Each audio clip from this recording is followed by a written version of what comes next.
हमारा atomic structure का topic first है, जिसमें हम atomic models and dual nature of electromagnetic radiation से आए हुए प्रीवियस ईयर नीट के क्वेश्चंस सॉल्व करेंगे। इस वीडियो के टारगेट ऑडियंस होंगे क्लास 12 के स्टूडेंट्स, रिपीटर्स, वो सभी स्टूडेंट्स जो नीट की तैयारी कर रहे हैं और वो सभी मेडिकल एस्पिरेंट्स जो डॉक्टर बनना चाहते हैं। मैं अपने बारे में बता दूं, मेरा नाम है सत्य प्रताप। मैं करंटली बीटेक कर रहा हूं electronics and communication engineering MIT Bihar से। 10th में मैंने 10 CGPA स्कोर किया, 12th में 93%, जेईई मेंस में मेरा 96.2 परसेंटाइल है और मैंने बिहार साइंस ओलंपियाड में 43rd रैंक हासिल की है और मुझे टीचिंग एक्सपीरियंस 2 इयर्स का है। So pause the video and attempt the question. I hope आपने क्वेश्चन अटेम्प्ट किया होगा। Now let's say its solution. See question में कहा गया है कि calculate the energy in joule corresponding to the light of wavelength 45 nanometer. देखिए E is equal to H C by lambda, ये एक बेसिक फॉर्मूला है जिससे आप एनर्जी निकाल सकते हैं जब आपका लैम्डा दिया हो। लैम्डा मतलब वेवलेंथ। यहाँ देखिए वेवलेंथ आपको नैनोमीटर में दिया गया है। नैनोमीटर में क्या होता है 10⁻⁻⁹ ओके। इसको अगर हम मीटर में बदलेंगे तो 45 इंटू 10⁻⁻⁹। तो जस्ट आपको पुट करनी है वैल्यू। एच की वैल्यू आपको पता है 6.63 इंटू 10⁻⁻⁷ इंटू सी का मीन्स आपको speed of light 3 into 10⁸ by lambda का वैल्यू आपको दिया हुआ है। यहाँ पे आप डाल देंगे और जस्ट ये आपको सॉल्व करने के बाद इतना आंसर आएगा जो कि आपका ऑप्शन नंबर डी से मैच करता है। So D is the right answer. Now let's move to the next question. Pause the video and attempt the question. I hope आपने क्वेश्चन अटेम्प्ट किया होगा। अब आते हैं इसके सॉल्यूशन की ओर। सी क्वेश्चन में कहा गया है according to law of photochemical equivalence the energy absorbed is given as. देखिए according to law of photochemical equivalence, ये फोटोकेमिकल इक्विवेलेंस क्या है? देखिए E is to H C by lambda है, जस्ट इसे ही फोटोकेमिकल इक्विवेलेंस कहते हैं। लेकिन यहाँ आपको एक बार ध्यान देने की जरूरत है कि यहाँ देखिए बाई मोल, ओके।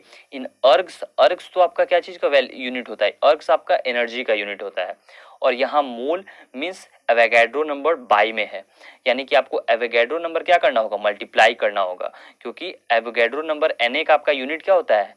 पर मोल, ओके, मोल इनवर्स। इसीलिए यहाँ पे हमने एवोगैड्रो नंबर से मल्टीप्लाई कर दिया है H C by lambda into Na। तो ये आपका यूनिट क्या आ जाएगा? अर्ग पर मोल में। तो जस्ट आपको H का वैल्यू पता है 6.6 इंटू 10⁻⁻27 अर्ग यहाँ क्वेश्चन में दिया गया हुआ है। C का वैल्यू भी यहाँ दिया गया हुआ है, यहाँ से जस्ट यहाँ पेस्ट कर देंगे। फिर यहाँ Na का वैल्यू भी दिया गया है, वैसे भी ये सब हमें याद होती है। और लेमडा यहाँ पे आपको नहीं दिया गया है, लेकिन आपको देखिए चारों ऑप्शन में आपका लेमडा के टर्म में ही आंसर है। अगर हमारा ये टर्म म्यू के टर्म में रहता जिसमें फ्रीक्वेंसी होता है म्यू, तो हम म्यू यहाँ से मल्टीप्लाई कर देते, लेमडा हटा देते, सी बाई लेमडा हटा के म्यू कर देते, ओके। लेकिन यहाँ आपका लेमडा के टर्म में दिया गया है, इसलिए बस हम लेमडा ही रहने देंगे। तो और उसका सॉल्व करने के बाद जो हमारा ऑप्शन मिलता है वो है B number option. So B is the right option. Pause the video and attempt the question. I hope आप लोगों ने क्वेश्चन अटेम्प्ट किया होगा। अब आते हैं इसके सॉल्यूशन की ओर। पहले देखते हैं कि क्वेश्चन में कहा गया है कि the value of Planck constant is 6.63 into 10⁻⁻34 joule second. Speed of light दिया गया है और which of the following is closest to the wavelength in nanometer of a quantum of light with frequency. देखिए फ्रीक्वेंसी दी गई है आपको, wave Planck's constant दिया गया है, स्पीड ऑफ लाइट दी गई है। एक फॉर्मूला हम जानते हैं कि C is equal to mu lambda, okay. यहाँ पे म्यू क्या है? फ्रीक्वेंसी है और ये लैम्डा क्या है? वेवलेंथ है। यानी speed of light is equal to frequency multiplied by lambda. अब यहाँ पे आपके पास ये फ्रीक्वेंसी है, यहाँ पे आपके पास स्पीड ऑफ लाइट है, C का वैल्यू है, बस आपको लैम्डा निकालना है। तो just lambda will be C by V और V म्यू कहिए इसे।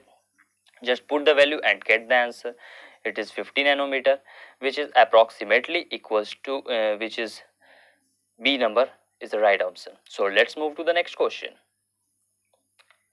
Pause the video and attempt the question. I hope आप लोगों ने क्वेश्चन अटेम्प्ट किया होगा। अब आते हैं इसके सॉल्यूशन की ओर। सी क्वेश्चन में कहा गया है the energies E1 and E2 of two radiation are 25 electron volt and 50 electron volt respectively से आप समझ गए होंगे कि E1 की जो वैल्यू है वो 25 इलेक्ट्रॉन वोल्ट है और E2 की वैल्यू आपके पास 50 इलेक्ट्रॉन वोल्ट है। तो रिलेशनशिप पूछा गया है कि लैम्डा 1 में और लैम्डा 2 में। ओके, तो देखिए इसमें E1 जो है 25 electron volt, E2 50 electron volt. अब हम एक फॉर्मूला जानते हैं कि E is equal to H C by lambda. Okay, ये हमारा बेसिक फॉर्मूला है। तो E1 के लिए हम क्या लिखेंगे, एच सी बाई लैम्डा 1, क्योंकि H और C क्या है, दोनों कांस्टेंट है। फिर E2 के लिए क्या लिखेंगे, एच सी बाई लैम्डा 2, यहाँ भी H और C कांस्टेंट है। यहाँ पे हम इक्वल टू 25 कर सकते हैं जो कि क्वेश्चन में दिया गया हुआ है। तो जस्ट इसे लैम्डा 1 को ऊपर में इधर शिफ्ट कर दीजिए, तो आ जाएगा आपका H C equal to 25 lambda 1। Similarly in second we can do that, just shift this lambda to this side, तो हमारा एच सी क्या हो जाएगा 50 टाइम्स लैम्डा 2। ओके, तो ये हमारा, अब देखिए दोनों में एच सी है, इक्वेशन 1 मान लीजिए, इसको इक्वेशन 2 मान लीजिए, दोनों को बराबर कर दीजिए, इक्वेट कर दीजिए, तो क्या हो जाएगा 25 lambda 1 is equal to 50 lambda 2। 25 से ये 2 टाइम्स में कट जाएगा, तो क्या आएगा lambda 1 is equal to 2 times of lambda 2। So आपका जो ऑप्शन मैच करता है वो B number, so B number is the right option. Let's move to the next question. Pause the video and attempt the question. I hope आप लोगों ने question attempt किया होगा। देखिए क्वेश्चन समझते हैं। The energy absorbed bye a molecule A2। Okay, A2 में कैसा बॉन्ड रहेगा, एक A और एक A। ओके, तो A2 में आपका 2 एटम है A का, जिसमें ऑफ सब्सटेंस। तो एनर्जी इस मॉलिक्यूल को दिया गया है, जो एब्जॉर्ब किया गया है उस मॉलिक्यूल से, वो ये है। और bond energy of the molecule जो कि ये है। ओके, तो काइनेटिक एनर्जी ऑफ मॉलिक्यूल पर एटम, यहाँ पे ध्यान दीजिएगा, पर एटम ये बहुत ही मिसलीडिंग वर्ड है, अगर आप इसे ध्यान नहीं देंगे तो आपकी क्वेश्चन गलत आ जाएगी। ओके, देखिए यहाँ पे समझते हैं कि जो एनर्जी एब्जॉर्ब किया गया है वो आपको bond energy plus kinetic energy of atoms के बराबर होगा। ओके, ये आपको समझना पड़ेगा, इसके समझे बिना आपका क्वेश्चन सॉल्व नहीं हो सकता। ये एक बहुत इंपॉर्टेंट क्वेश्चन है जो कि नीट के प्रीवियस ईयर में पूछा गया था 2009 में, उस समय AIPMT होता था। ओके, तो देखिए यहाँ जो एनर्जी अब्जॉर्ब्ड है वो bond energy between the atoms of a molecule है, और ये kinetic energy of both atoms है। ओके, तो देखिए हमें क्या निकालना है, kinetic energy of each atom, क्योंकि यहाँ पर एटम लिखा गया है, तो पर मतलब एक एटम का, और ये जो काइनेटिक एनर्जी है वो दोनों का है। तो जस्ट उसे हम अगर 2 से मल्टीप्लाई कर दें, means 2 times of kinetic energy of each atom, और ये kinetic energy of each atom ही हमें निकालना है। तो जस्ट ये क्या हो जाएगा, energy absorb total energy minus bond energy. Okay, and divided by 2, तो ये हमारा हो जाएगा kinetic energy of atom. I hope आपको ये समझ में आया होगा, नहीं आया हो तो कृपया स्किप करके फिर से समझ ले। फिर देखिए जस्ट वैल्यू आपको पुट करनी है। टोटल एनर्जी का मतलब है कि जो एनर्जी यहाँ पे एब्सॉर्ब हुआ है वो है 4.4 इंटू 10⁻⁻19 जूल, और यहाँ पे जो बॉन्ड एनर्जी है वो है आपका 4.0 इंटू 10⁻⁻19 जूल। अब बस आपको सिंपल सा मैथमेटिकल कैलकुलेशन करनी है, ये आपको निकाल कर आ जाएगा 2 इंटू 10⁻⁻20 जूल, जो कि आपका ऑप्शन नंबर डी से मैच करता है। So D is the right answer. Let's move to the next question. So, pause the video and attempt the question. I hope आप लोगों ने क्वेश्चन अटेम्प्ट किया होगा।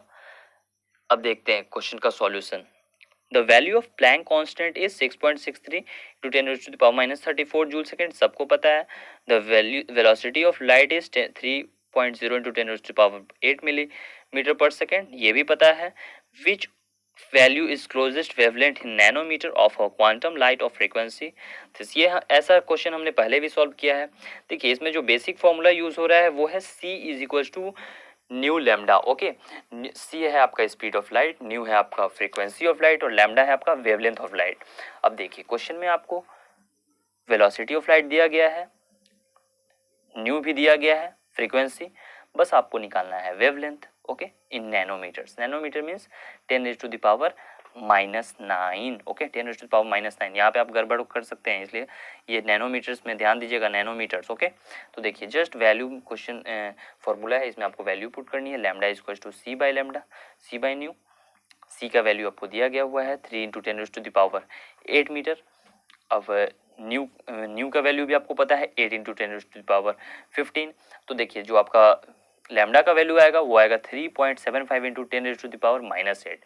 लेकिन देखिए यहाँ -8 है, आपको -9 करना होगा, तभी आपका नैनोमीटर में बदल पाएगा। ओके, यहाँ पे बहुत ही ध्यान देने की जरूरत है, वरना आप क्वेश्चन को गलत कर देंगे। देखिए तो यहाँ nanometer, in nanometer lambda is closest to 4 point. अब देखिए इसको अगर आप 4 बस इसको एक बार आप, तो देखिए जो 3.75 है इसको हम क्लोजेस्ट वैल्यू जो ले सकते हैं वो है 4। ओके, तो 4 इंटू 10⁻⁻8। अब हम यहाँ ऊपर नीचे 10 से मल्टीप्लाई और डिवाइड कर देंगे तो हमारा हो जाएगा 40 इंटू 10⁻⁻9। ओके, तो ये हमारा 40 को हम क्या लिख सकते हैं, 4 इंटू 10⁻1। तो हमारा D is the right option. Pause the video and attempt the question. I hope आप लोगों ने क्वेश्चन अटेम्प्ट किया होगा। अब आते हैं इसके सॉल्यूशन की ओर। पहले क्वेश्चन समझते हैं। If the energy of photon is given as this much then the wavelength lambda of the photon is. देखिए बहुत ही बेसिक क्वेश्चन है, इसमें आपको एनर्जी दिया गया हुआ है और यहाँ पे आपको लैम्डा पूछा गया हुआ है। अब देखिए ये फॉर्मूला तो हमने आपको कितना बार बताया, 3 से 4 बार बता चुका हूँ। अब देखिए E equal to H C by lambda. E आपको दिया हुआ है 3.03 इंटू 10⁻⁻19 जूल। लैम्डा आपको निकालना है, एच भी पता है, सी भी पता है, एच का वैल्यू आपको पता है, सी का वैल्यू भी पता है, लैम्डा बस निकालना है। तो lambda equal to H C by E. Just put the value and get the answer. The answer is about 656 nanometer, which is option number C. So let's move to the next question. Pause the video and attempt the question. I hope आप लोगों ने question attempt किया होगा। अब देखिए question समझते हैं। In the photo electric electron emission the energy of the emitted electron is. देखिए जब फोटोन इलेक्ट्रिक इमिशन होती है यानी कि Einstein equation photo electric effect, तो उसमें क्या फॉर्मूला यूज होता है, h nu is equal to 5 plus K E. तो पूछा गया है कि the energy of emitted electron, okay, जो kinetic energy of emitted electron होती है वो greater than the incident photon. यहाँ से अगर आप इक्वेशन देखें तो ये आएगा K equal to H nu minus 5। तो एच न्यू क्या होता है, इंसिडेंट जो फोटोन है उसकी एनर्जी, क्या उससे ज़्यादा है, नहीं। दूसरा option same as the incident photon, नहीं, उससे ज़्यादा, उसके बराबर भी नहीं है क्योंकि उससे कुछ घट रहा है। Smaller than the incident photon, क्योंकि इससे कुछ घट रहा है, वो क्या घट रहा है, वर्क फंक्शन। ओके, तो इक्वेशन से आप इसे देख सकते हैं इस क्वेश्चन का answer. Therefore kinetic energy of the means the energy of the emitted electron is smaller than the incident ray. So right option is the C.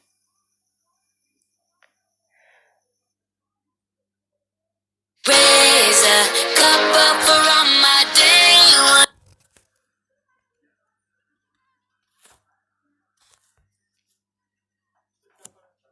Tuition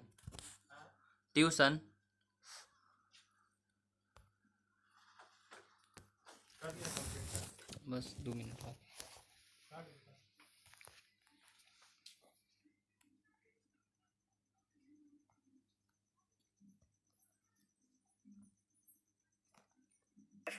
wave properties 5 by, देखिए जो इलेक्ट्रॉन है उसका wave property हमें कैसे पता चला था, तो ये हमें पता चला था डेविसन एंड जर्मर एक्सपेरिमेंट से द्वारा।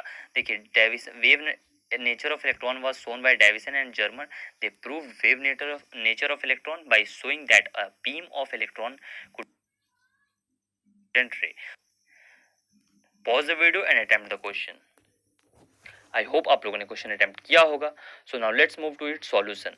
The electron was shown experimentally to have wave properties 5 by, देखिए जो इलेक्ट्रॉन है उसका वेव प्रॉपर्टी हमें कैसे पता चला था, तो ये हमें पता चला था डेविसन एंड जर्मर एक्सपेरिमेंट से द्वारा। देखिए Davisson wave nature of electron was shown by Davison and Germer. They proved wave nature of electron by showing that a beam of electron could be diffracted by crystal just like the X-rays. ये हमने बहुत ही अच्छी तरह से पढ़ा है deviation and Germer experiment, जिसमें जो बीम ऑफ इलेक्ट्रॉन है वो डाइफ्रैक्शन जिसमें शो करता है just like X ray with crystals. Okay, तो ये हमारा ऑप्शन नंबर बी है कि डेविसन एंड जर्मर एक्सपेरिमेंट से हमें पता चलता है कि इलेक्ट्रॉन की कौन सी प्रॉपर्टी है, wave property. Okay, let's move to the next question. So pause the video and attempt the question. I hope आप लोगों ने क्वेश्चन अटेम्प्ट किया होगा। अब आते हैं पहले इसके सॉल्यूशन की तरफ। पहले इसके क्वेश्चन को समझते हैं। विच of the following is never true for cathode rays. Cathode rays के लिए कौन सा हमेशा सही नहीं है? तो देखिए, कैथोड के पास एक पॉजिटिव पॉजेस काइनेटिक एनर्जी, ये बिल्कुल सही है। दे आर इलेक्ट्रोमैग्नेटिक फोर्स, ओफो, ये दिस इज द आंसर, क्योंकि ये आपका क्या पूछा हुआ है, नेवर ट्रू। तो कैथोड रेज हमारा इलेक्ट्रोमैग्नेटिक वेव्स नहीं होती है। दे प्रोड्यूसेस, हाँ ये प्रोड्यूस करती है। दे प्रोड्यूस मैकेनिकल प्रेशर, हाँ करती है, लेकिन they are not electromagnetic waves. So B is the right option. So thank you and I hope कि आपको ये सारे क्वेश्चंस एंड टॉपिक समझ में आएंगे, क्वेश्चन समझ में आए होंगे। So follow me on Unacademy for more NEET related courses. Thank you and have a good day.